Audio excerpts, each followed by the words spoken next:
रब्बिल आलमीन वल आक़िबतु लिल मुत्तक़ीन वस्सलातु वस्सलाम अम्मा बाद अऊज़ु बिल्लाहि मिनश शैतानिर रजीम बिस्मिल्लाहिर रहमानिर रहीम रब्बी ज़िदनी इल्मा व क़ाला नबिय्यु सल्लल्लाहु अलैहि वसल्लम इन्नमा बुइस्तु मुअल्लिमा औ कमा क़ाला अलैहि सलातु वस्सलाम।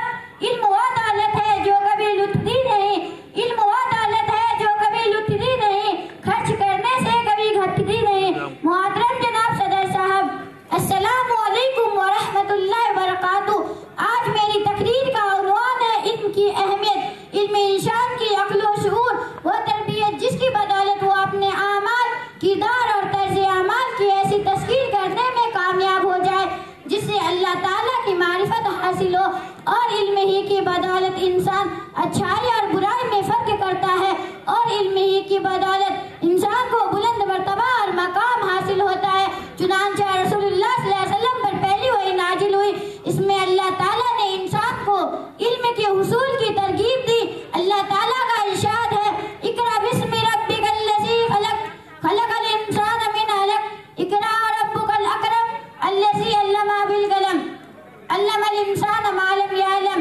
ए इल्म, तुझसे बढ़कर कोई खजाना नहीं, ए इल्म, तुझसे बढ़कर कोई खजाना नहीं, जारी है तेरे दम से दुनिया का कारखाना नहीं। अपने परवरदिगार का नाम लेकर पढ़िए, जिसने पैदा किया, जिसने इंसान को खून की फितरी से बनाया, पढ़िए। और आपका परवरदिगार बड़ा करीम है, जिसने कलम के जरिए इल्म सिखाया और इंसान को वो बातें सिखाई जिनका उसको इल्म नहीं था। इंसान जमीन पर अल्लाह ताला का नाइब है और अल्लाह ताला ने जमीन पर इसे अपना खलीफा बनाया है। इंसान इल्म की बुनियाद पर ही बाकी तमाम मखलूकात पर फजीलत अता की गई है। रसूलुल्लाह सल्लल्लाहु अलैहि वसल्लम ने इल्म के हुसूल को जन्नत के हुसूल का रास्ता करार दिया है, यानी इल्म का हुसूल यकीनी तौर पर इसे आखिरत में कामयाबी फराहम करने का वसीला बन जाएगा। इन्हीं सब बातों पर मैं अपनी तकरीर को खत्म करती हूँ।